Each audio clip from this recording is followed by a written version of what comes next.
This is taken from one of 6 essays written for Sewanee Review from 1913 to 1915 by Ambrose Robert Hite Ranson, born 1831, died 1919, about his growing up years living at his family home Gapview and his experiences during the Civil War as a Confederate officer.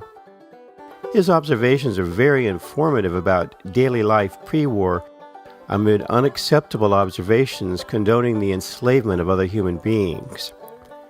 His account is still important in its rendering of daily work on a farm in the 1840s and 50s in Jefferson County, Virginia, one of the most agricultural counties in the Virginias. These conditions were substantially different in the northern Shenandoah Valley when compared to the brutal monocultures in the Deep South. Enslavement in Jefferson County, based on writings of those, white and black, who lived here then, was one of diverse work, the pervasive fear of being sold south, pockets of profound cruelty, and the tantalizing nearness of the option of escaping to freedom.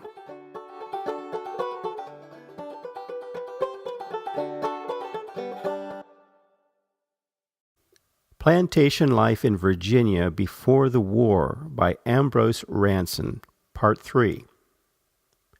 After the harvest was ended and each hand was paid 1 day's wages in gold and silver, the leading cradler got $5 and the other cradlers $2.50, and the others the usual wages down to the little boy who carried the sheaves.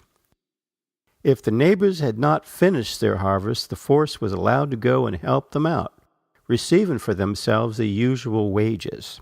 In all the fields of corn, the outside rows were planted in broom corn for the Negroes' use, and they spent the long winter evenings in making brooms, baskets, hampers, and split-bottom chairs, all of which found a ready sale in the country stores. The chairs were of all sizes, from the large porch chairs down to the low sewing chairs and chairs for children. They managed to make them very comfortable, and they were substantial and lasted a lifetime. There was often on the farm an old rheumatic Negro who had learned to make shoes, and he made boots to the knee and nailed in the soles for all the men, and shoes for all the women and children, the master paying him for his work a moderate sum. Each man on the place was allotted a piece of ground which he planted in anything he liked, generally in melons, and the Negroes' watermelons were always the best the farm produced.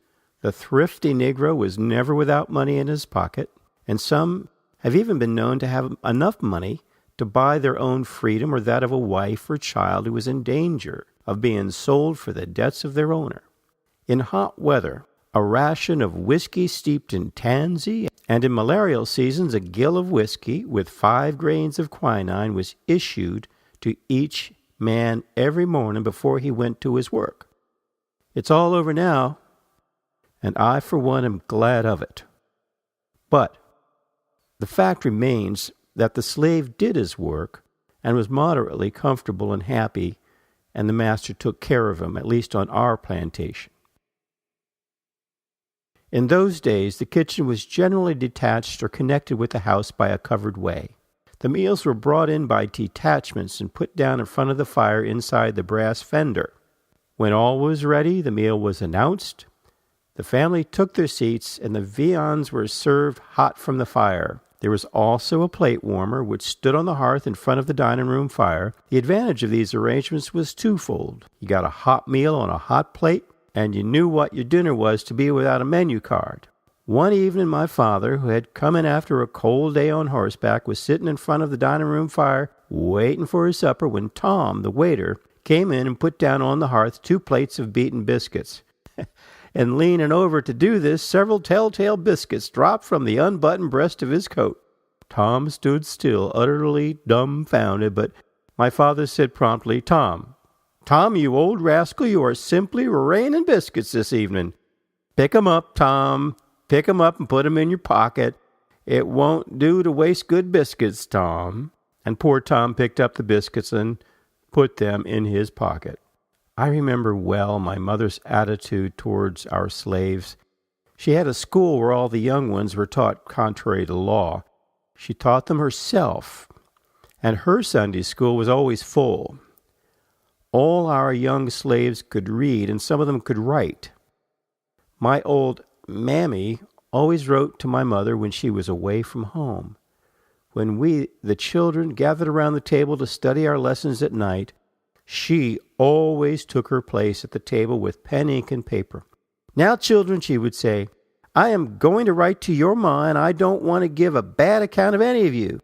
I can remember the times I laid my weary head in Mammy's lap and said my sleepy prayers, and I remember her sitting nodding by my bedside until I should fall asleep. And I remember Mammy's funeral, for I was almost a man then. We were living in Charlestown, and Mammy was old and lived in a cabin at the bottom of the garden walk and never came to the house. On good days, she sat in her door in the sun with her Bible on her knees. My mother was old and feeble, but on good days she'd walk down to the cabin, while in bad weather would wave their hands at each other. When Mammy died, my father determined to bury her in the Episcopal graveyard at Zion Church. Although a vestryman, he could not get permission, but the procession moved up the back street about half a mile in the August sun, the coffin carried by 8 strong men, my father with his hat off, walking immediately behind it. When we came to the gates, they were locked, but after a little delay they were opened somehow, and Mammy, the only Negro, lies buried in Zion churchyard with the white folks.